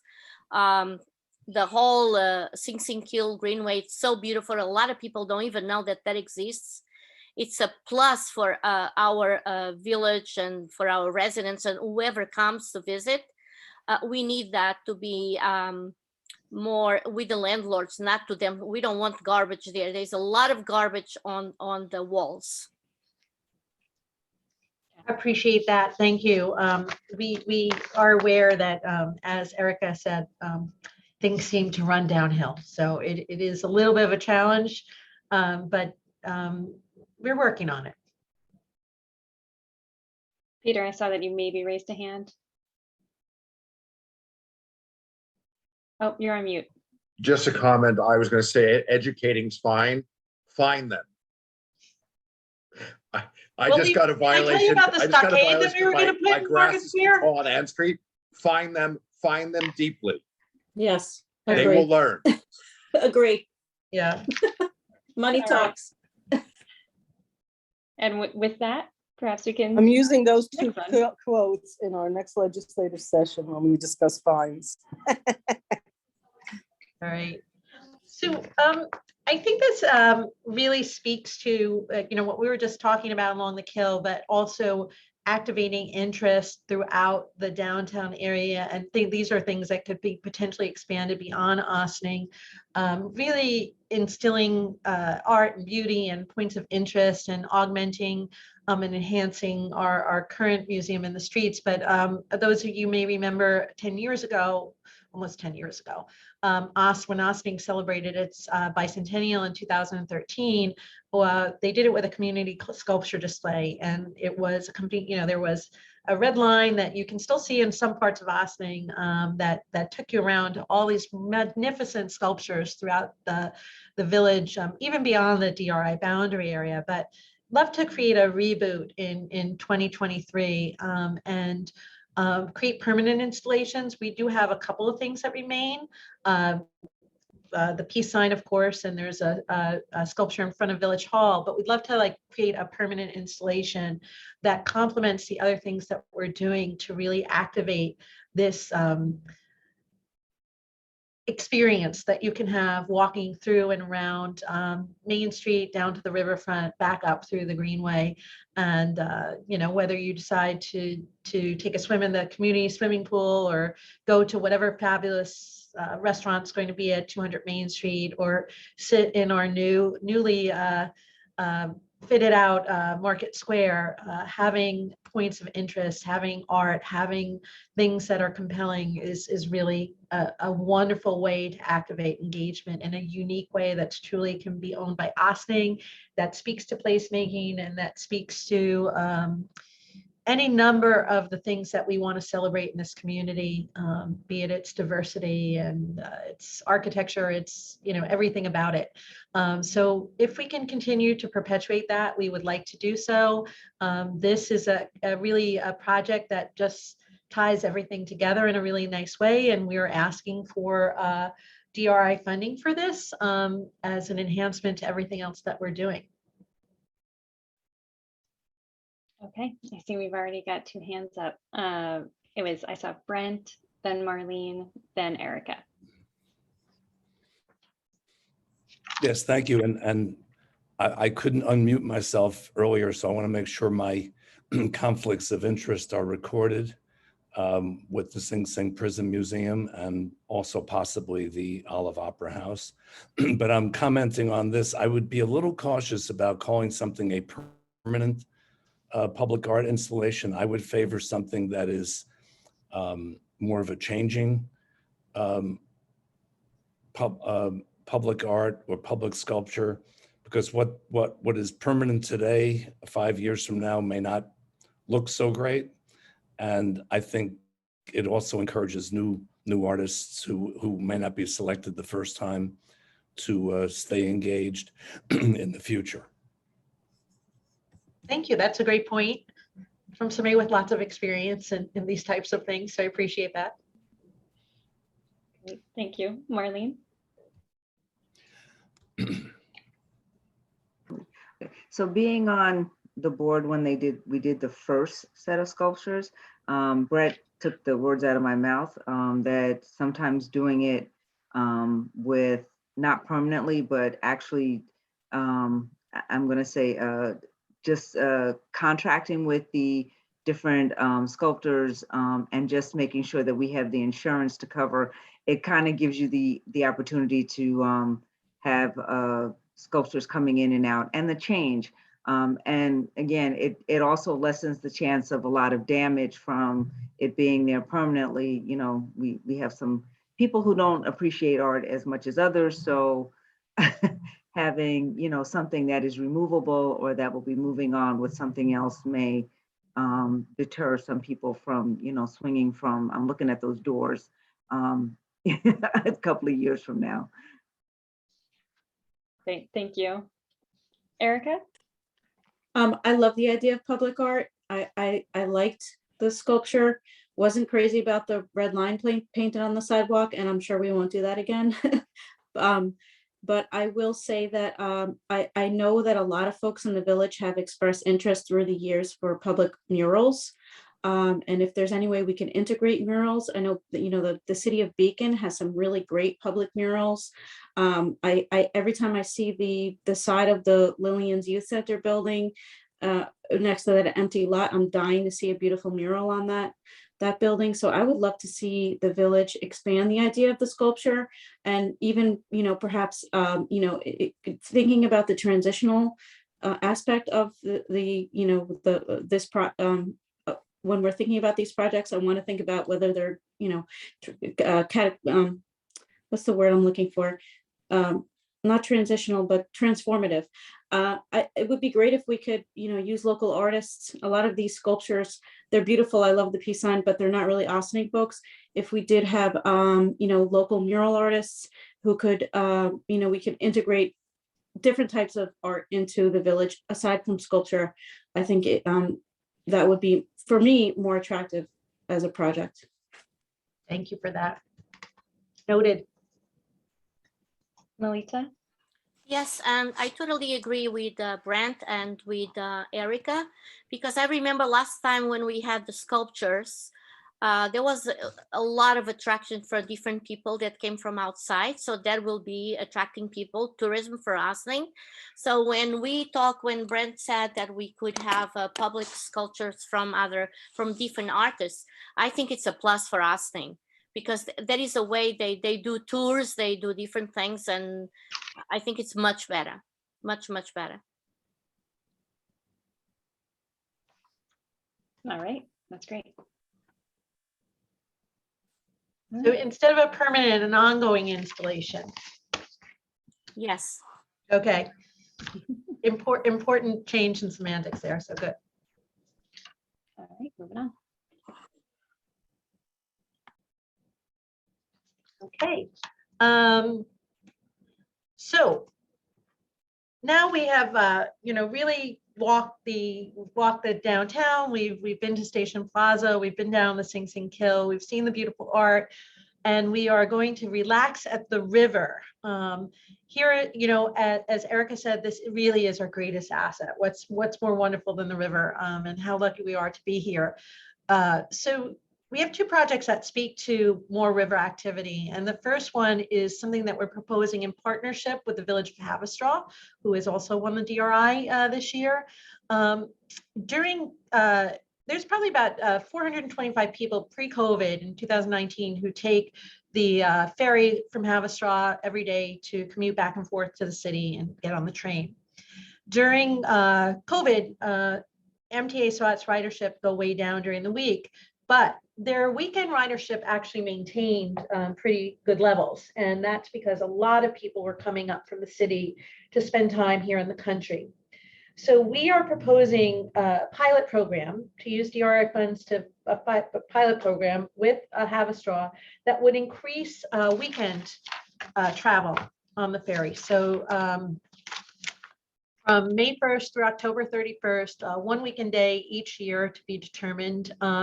We'd run, working with New York Waterways, run the Have a Straw Ossining Ferry during the day. So maybe starting at 10 a.m. to 10 at night, if people wanted to go from Have a Straw to go see a ball game, they can get there pretty easy. If you wanted to go across the river to go exploring, we've talked about, you know, even ride shares when you get there. So, or you get on an e-bike or something when you get over across the river, and just doing this mutual exchange, which could even be broadened at some point to include other riverfront destinations such as Peekskill. You know, to just see what would happen if we did this, and how we can use the river in a different way to get people not only at the river, but on the river. And certainly through October 31st, that the fall season, just being able to see the foliage alone would be a ride into itself. So it's something that we're really interested in exploring. I think it really speaks to the regional development aspects of DRI funding. And the total project cost would be $255,000, which, and this would be split between Have a Straw and Ossining, and both Have a Straw and Ossining would put a match to this as well, $27,500 each. So that is something that we would like to explore. It's a little bit different, but we think it might have some potential. All right. Thank you. I already see two hands, Brent and Erica. Brent, if you'd like to go ahead. I think Erica had her hand up first, but Oh, I'm sorry about that. go ahead. You can go. Go ahead, Erica. Oh, okay. I guess I have a couple questions. So when you say DRI funding it says 200,000, is that 200,000 coming out of Ossining's pot, or are we doing 100,000 and is Have a Straw doing 100,000? It would be both, 100,000 and 100,000. Okay. And I guess my other point, I have to say, I'm really embarrassed, and I don't know if there's anybody else on this call, but I've lived in Ossining since 2007, and I've never been to Have a Straw. And so I do think, and I'm a relatively engaged citizen, so I do think that, you know, to just expand the ferry service without some sort of promotional program might not yield necessarily the results that we would want. So I would just advise that there is some sort of public outreach, education and outreach, village emails, other things like that. If this project does come to fruition, definitely need to educate people about what there is to offer in Have a Straw, because really embarrassed to say that I don't really know much about it. I want to say, and I have to just double back and check, and I don't have my notes here, that there is some of that is incorporated. You know, there is some level of marketing incorporated in this proposal, but I think that you're absolutely right. It would only be as good as we could get the word out about it. And that's right, Karen. My impression is that there's also some marketing included. Yeah. Okay, Brent? Yeah, I love the idea. I think the more we can encourage this kind of intermodal access and connecting to the train station. I've been there when commuters come off the train and get on the ferry, and it's great. It just seems kind of, the way it's being talked about is very speculative. Is there any way we could say our goal is to increase? Can you hear me? Yes, we can hear you. Is there any way we could say our goal is to increase the number of people by 5% or 10%, or, you know, what counts as success, rather than just say, well, it's worth a try? Can we be a little bit more specific about the outcome?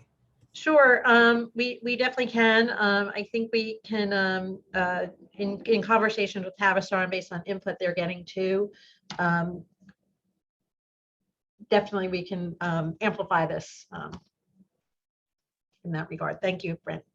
I saw a hand from Kim and then Mayor Levin. I share some of the comments that have been made as someone who did happily participate in the ferry go-round many, many years ago. I guess my question then goes to the timing. I don't doubt that either Haverstraw or Ossining will have some of their wonderful new projects fully in place by next spring, and wonder if there might be some merit in pushing it off to the spring of 2024. And I really, really like the idea of also engaging Peekskill, who was also a DRI community, also part of the former ferry go-round experience, to really see if, I think, you know, if you had another participant, it just adds to the excitement that you might be able to build around something that otherwise people might be wondering, why do I care? That's a great comment. Thank you, Kim. Okay, Mary Levin, then Marlene. Hi, I just wanted to add, when I heard Erica, it made me chuckle a little bit, because I feel like, to Brent's point of putting metrics against it, I think it's great. It should be pretty easy, because 0 to anything is a huge percentage increase. Because right now, except for the commuters, you don't have people really using it. So metrics aren't going to be that challenging. But I think the bigger picture is how do you start creating a sense of regionality while also maintaining your own historic reference? So when you have events, when businesses want to run something, when there's a craft crawl in the area, people from Haverstraw will now have a fairly easy time coming over. People from Ossining, conversely, can go over across the river. As beautiful as the river is, it's also a dividing line. It's a border in some ways. So here we're opening up the border and making things more regional. I actually think the possibilities are endless. Events, tourism, ease of use to see families. And even though I have heard, you know, listen, it costs a bit. Whatever it costs, it's less than taking the tolls and using a car. And it's definitely easier and more beautiful most of the year when the weather is nice. To this one, I see absolutely no downside. And I think it's fabulous for people to cross the river with bikes and everything else. So when I first heard about this project, it was sort of a footnote for me. And the more I think about the initiative, the more I see the connectivity to other projects that we have and how it could actually only positively influence many of our small businesses and increase the events that we do in Ossining. And I'm actually thinking it would improve things in Haverstraw, which would be okay with me too. You know, to me, that's an upside to two communities. Peekskill, I love the idea. I'm thinking Briarcliff and all of the other non-river towns that might also benefit from it. So it's sort of moved up, at least for me. So I hope it has for others as well. Marlene, I think you had a hand raised. Did you want to chime in? No, I'll just send Karen about 95 notes. I'm good. Okay, sounds good. I also see hands from Peter and Erica, and then I think we'll move to the next one. Small tweak, if I could recommend it. We have a pretty good Earth Day celebration. So to start this up May 1 is a missed opportunity, I think. I think if we could push it back a little bit and pick that up. We can certainly propose that. That is a really good point. And you're right, it's an obvious missed opportunity. So. Cool. All right. Okay. Great idea. My question is really quick. So you would be using the extant ferry service? Would you have to work with the MTA? Or is this a separate operator? Actually, we're working not with the MTA, but with New York Waterways. So MTA works with New York Waterways to run the ferry. Okay. But we would be we are working this project working directly with New York Waterways. And you've approached them and they seem open to it, or Oh you yeah, haven't approached? yeah, Oh, no, that's all great. been vetted. Okay, thank you. Okay. Okay, thank you, everybody. So another opportunity to activate more engagement around the river is Village Pier Extension. And this is something that Ossining has talked about for a while. And I really want to give a shout out to Gareth Huffam from the Hudson Valley Stream Conservancy. in 2015, the DEC awarded Gareth's organization a $100,000 grant to develop, to plan, develop designs and permitting for a pier extension, a deep water pier extension. And Gareth's been working on that project ever since. The village had a small contribution of $15,000, and Ginsburg Development Corporation also put $25,000 into that project, which did culminate with a plan. And right now, the cost is estimated of the pier extension at $1.5 million, but it could be dependent. It is designed with, we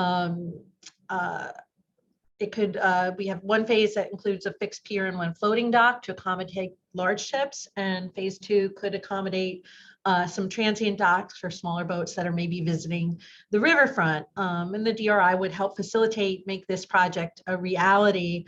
And there may be other funding sources as well. We haven't identified them as of yet. But this is a project that could also not only get more people engaged in the river and boats to Ossining. We do have the schooner Apollonia, which has come down the river to deliver with a 0 carbon footprint, deliver hops and flour to our local brewery and one of our other local shops for baked goods. And it is a very interesting, and we have seen them do it, and it involves 0 carbon to get and activate the river back for, back as an industry. There's also an educational component to that, as there could be having the Clearwater other big ships dock in Ossining. So it's something that would also engage people in the river and further activate interest in the riverfront. So. Okay, we pause there. I see that Marlene has a hand raised. Yeah, this is a project that I would love to see come to fruition. I mean, we talked about it again when I was on the board 100 years ago. But I also want to know if any of the funding also includes revamping or fixing or something to the Boat and Canoe Club. I think, having something docked there and not have at least a restaurant or something that would also be a draw to boaters is just not something that I would want to see happen. But if it happens, it happens. Well, while the Boat and Canoe Club is located in the village, it's actually a town facility. So we may have to work with our partners in the town on that. That's what I was kind of yes pushing for.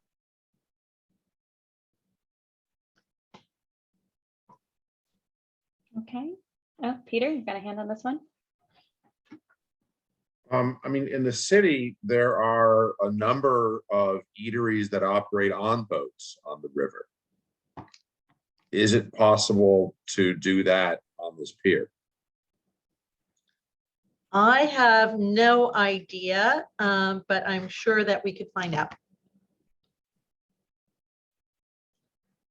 It may, I think that the challenge is that you have the ferry that has to come back and forth too, but look, anything's possible. So I think we just have to find out what that would involve and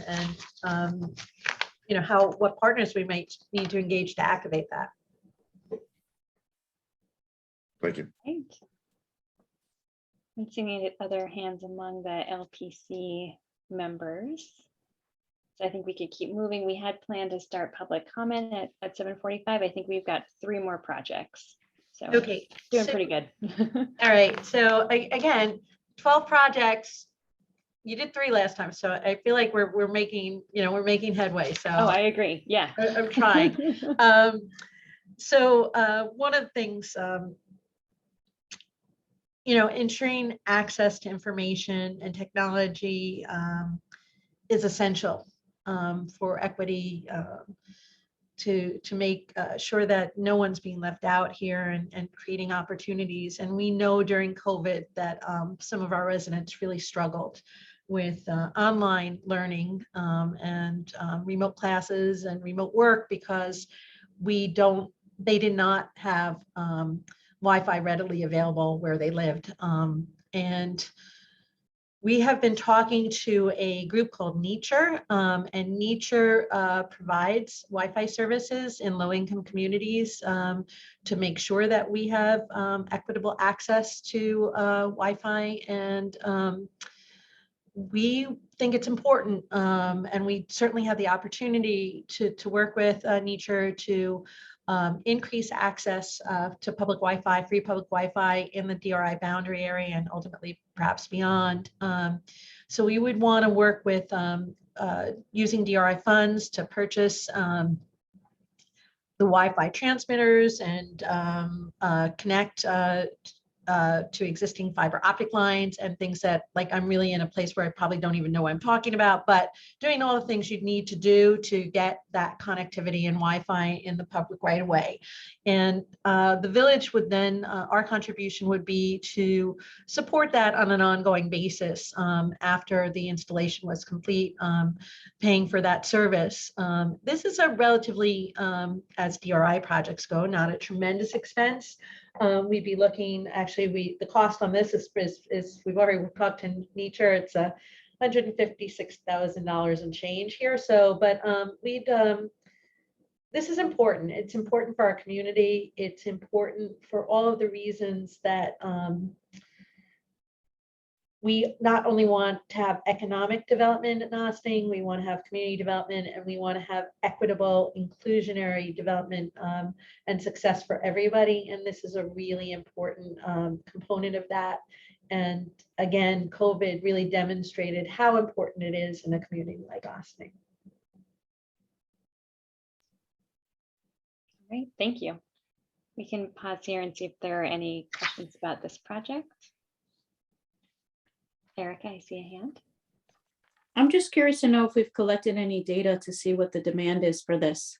Because I think most people nowadays just have a cell phone. Nobody's got landlines anymore. Across the economic spectrum, most people just opt to get a cell phone. So, and if we had pockets in Austin where we had poor service, that I would definitely get behind that, but we seem to have pretty good coverage. So I'm just wondering if there's been any outreach to see what the demand level is for this.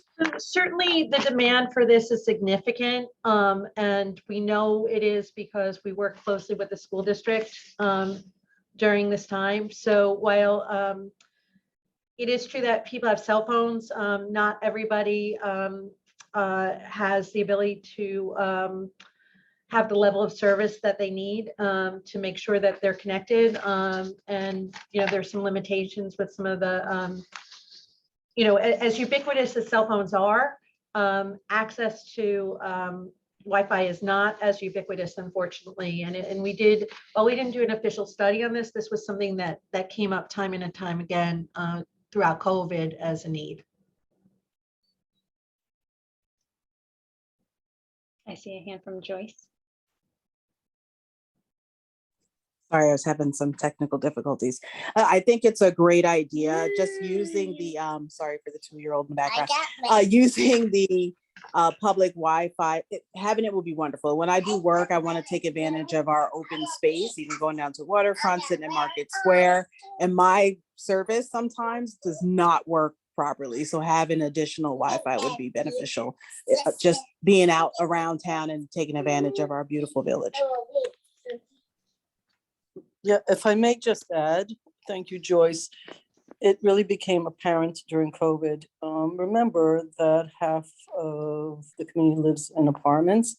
And so when the weather gets nice, to be able to go sit in some open space, knowing you could work remotely, I think is very advantageous to people of all ages, abilities, etc. And we saw that happening. We saw the usage of parks going up.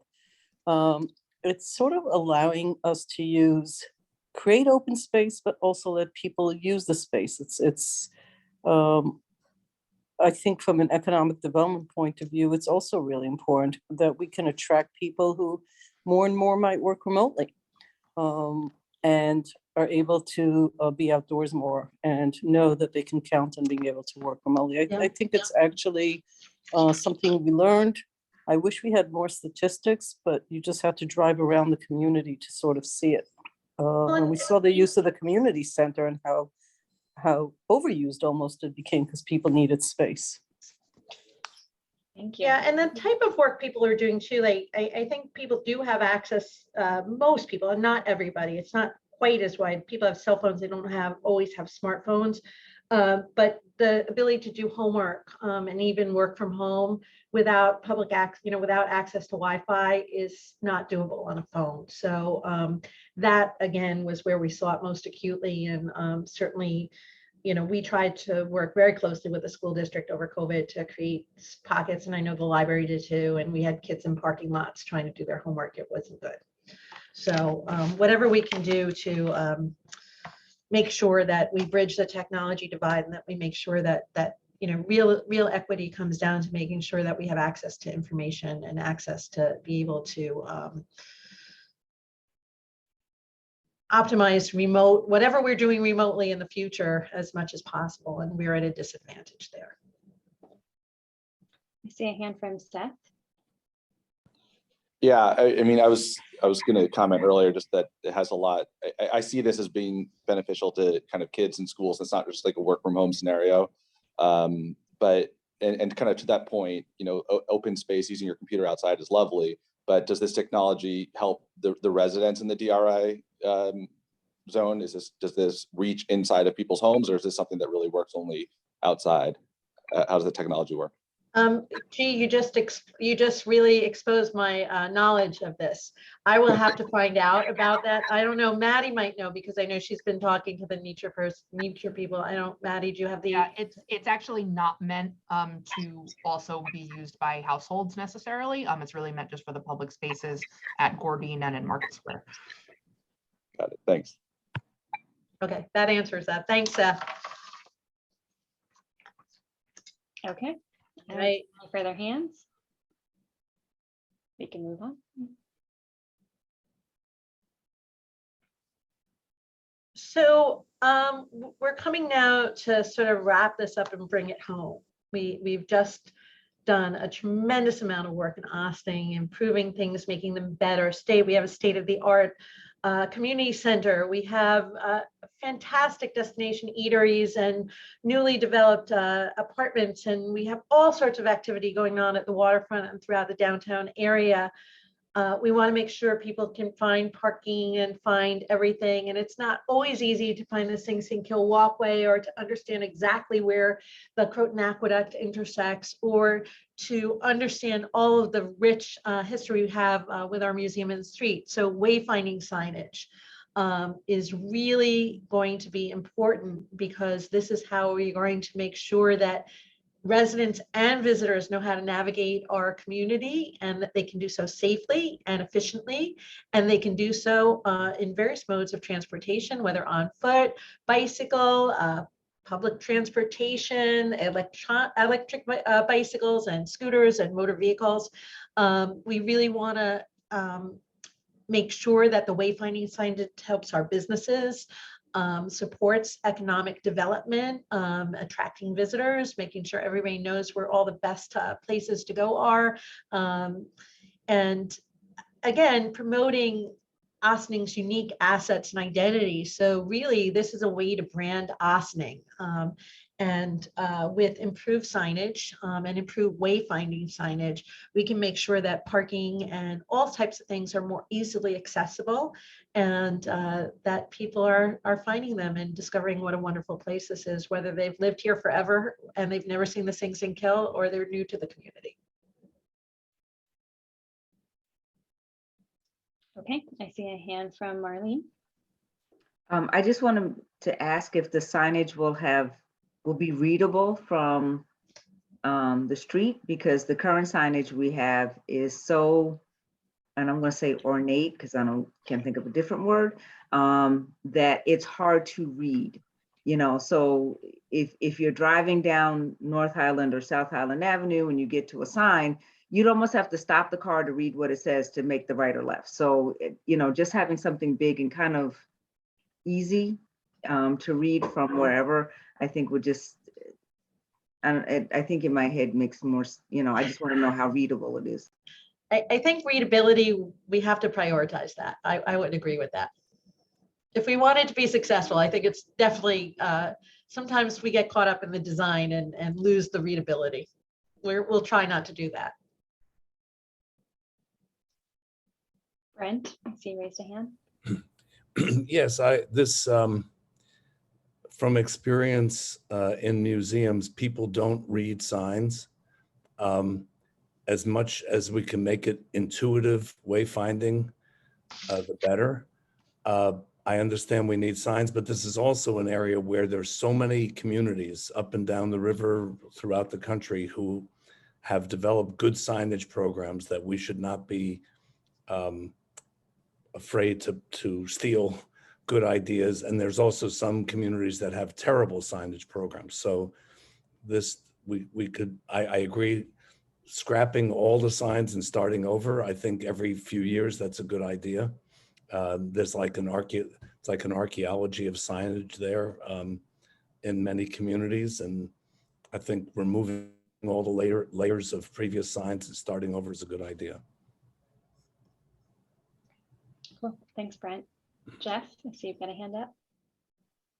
Yeah, just to make a suggestion that if we do provide some sort of bike share, e-bike share, that there may be an opportunity to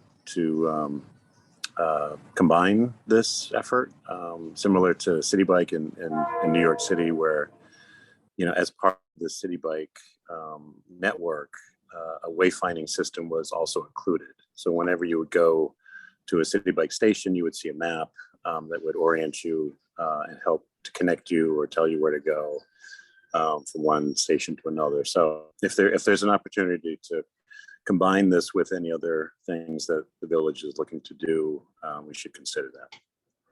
Great idea. Thank you, Jeff.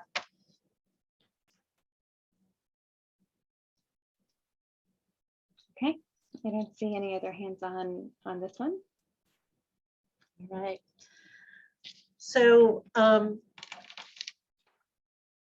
we now have all of the elements of, what we're really talking about now is not independent projects. We are talking about really a strategic plan, a revitalization plan that activates all of the things that we've been talking about for so long here in Ossining and that we've been working on and building to, and we have so much momentum towards this. Looking forward in how to make sure that we are leveraging that in the best way possible. We talked about what it would look like, a marketing campaign, but really what we realize is we really need a strategy and an implementation plan, not just necessarily a one-off campaign, but really thinking about how we're going to brand our community, how are you going to bring people together and unify under a branded umbrella position that positions Ossining as the ideal place to live, work, and play.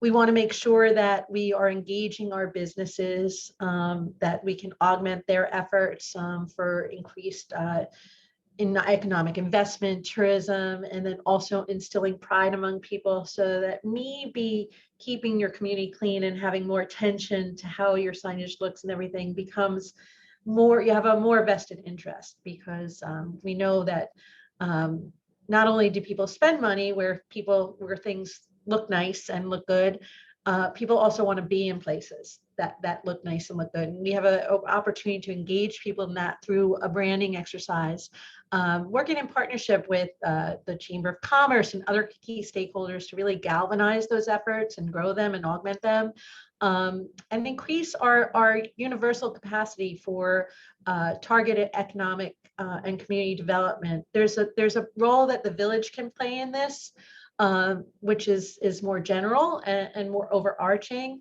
And we can use that to support groups and business alliances and other community stakeholders and agencies in their efforts as well, under the common goal of positioning Ossining as the place to be. So that is something else we think that is needed here, that we would really like to explore. We think would be an excellent way to build an economic development capacity that creates sustainability and fuels all these projects for the long term, and that we don't really currently have. So with that, I have concluded the DRI project tour of the Village of Austin. Thank you so much, Karen. That, I mean, yeah, I feel like we should also do a round of applause. You're a rock star getting through all of that. Thank you so much. Okay, we would want to bring back up our presentation so that we can show folks the upcoming meeting dates that we had circulated by email, and then move to public comment if there are folks who would like to offer their thoughts or questions. Catherine, I think that Marcia has her hand up.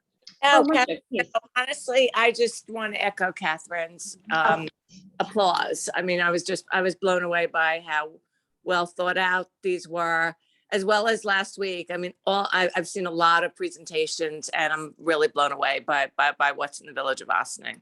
So congratulations to everybody. Karen, you're a rock star also. Thank you. Thank you very much. But it's a great community. We have a good team. Okay, so looking ahead, our next LPC meeting will take place on Tuesday, June 7th. So we've now got a bit of a break. During that time, we will ask you to do an initial assessment of the projects that you've now heard from. We'll share the meeting recordings and all the materials.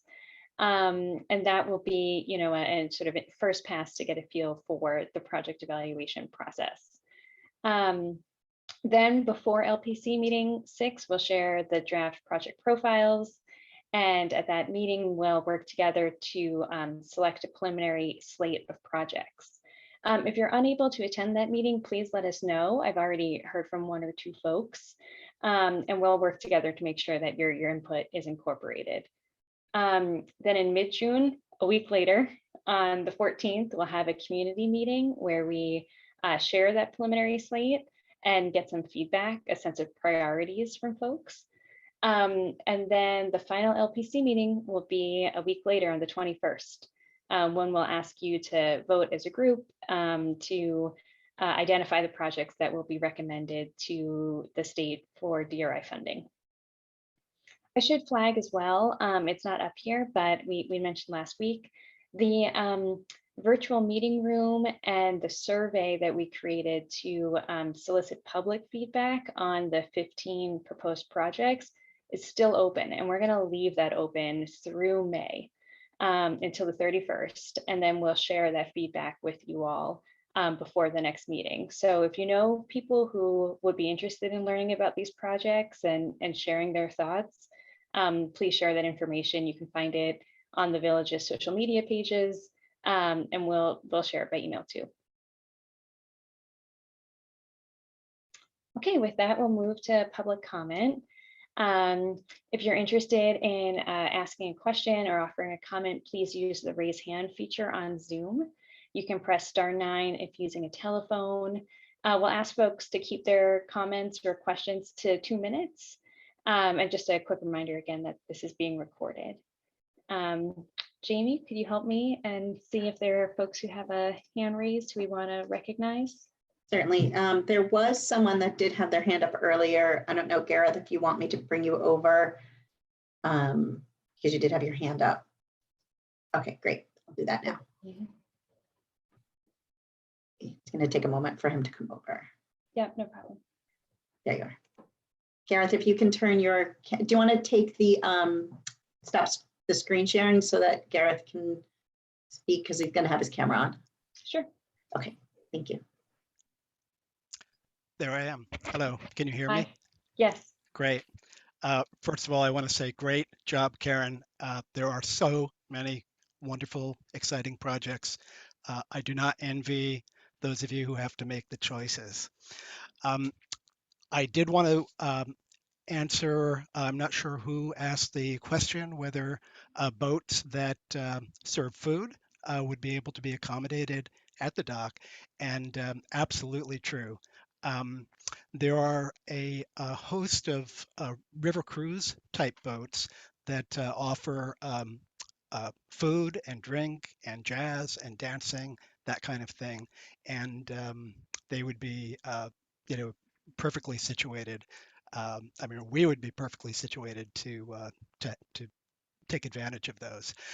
In addition to those kind of boats, there are things like paddle boats and, of course, the tall ships like the Clearwater, which Karen mentioned, and ships with really interesting educational programs like the Freedom Ship Amistad, and historic war boats, all kinds of interesting things. But to answer the food question, absolutely, and I'm looking forward to going out and having a glass of wine on the river at some sunset.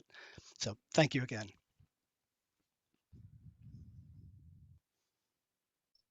Thanks, Gareth. Sorry, I realized I was muted. I have brought him back over. Catherine, it looks like your hand is up. Oh, no. Sorry about that. I didn't know if you had a question. We do have some other people that are in the participant gallery. If you are interested to say something, you are welcome to raise your hand and I will bring you over. Anyone? I mean, it was a good presentation, but any questions? Okay, so Mayor, would you, I don't know what you want to do for the next part of the meeting. Great, there you are. Yeah, I think we can call it a wrap. Thank you so much, everyone, for taking part. This was a great group. We're really happy so many folks could join. Thank you again to Karen and the village team for the presentation and for facilitating the call. And if there are any parting words from the mayor or from Marcia, glad to hear them. But otherwise, I think we can call it a night. Catherine, thank you for facilitating this so expertly. Appreciate it. Mayor, I'll let you close up.